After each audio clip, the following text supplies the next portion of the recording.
తిరుపతి జిల్లాలో ఘోర ప్రమాదం జరిగింది. కాలినడకన తిరుమల వెళ్తున్న శ్రీవారి భక్తులపైకి 108 వాహనం దూసుకెళ్లింది. దీంతో ఇద్దరు మృతి చెందారు, మరో ముగ్గురికి తీవ్ర గాయాలయ్యాయి. చంద్రగిరి మండలం రంగంపేట దగ్గర ఈ ప్రమాదం జరిగింది. రామసముద్రం మండలం నుంచి కాలినడకన శ్రీవారి దర్శనానికి వస్తున్నారు భక్తులు. పొగమంచుతో రోడ్డు కనిపించక భక్తులపైకి 108 వాహనం దూసుకెళ్లింది.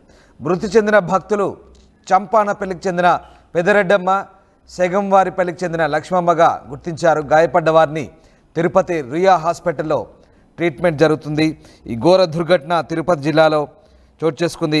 కాలినడకన తిరుమలకు వెళ్తున్న భక్తులపైకి 108 అంబులెన్స్ దూసుకెళ్లింది. ఈ ప్రమాదంలో ఇద్దరు మహిళలు మృతి చెందారు, ముగ్గురు తీవ్రంగా గాయపడ్డారు. క్షతగాతులను ఆసుపత్రికి తరలించి వైద్యం అందిస్తున్నారు.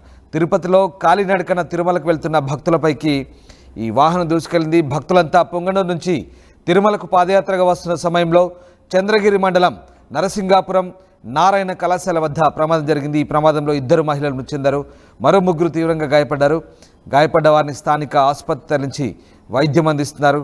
మృతి చెందిన మహిళలు అన్నమయ్య జిల్లా రామసముద్రం మండలం చెంపాలపల్లికి చెందిన పెదరెడ్డమ్మ, షెగంవారిపల్లికి చెందిన లక్ష్మమ్మగా గుర్తించారు. అయితే 108 అంబులెన్స్ మదనపల్లి నుంచి తిరుపతి రుయా ఆసుపత్రికి రోగిని తీసుకెళ్తున్న సమయంలో ఈ ప్రమాదం జరిగినట్టుగా చెప్తున్నారు.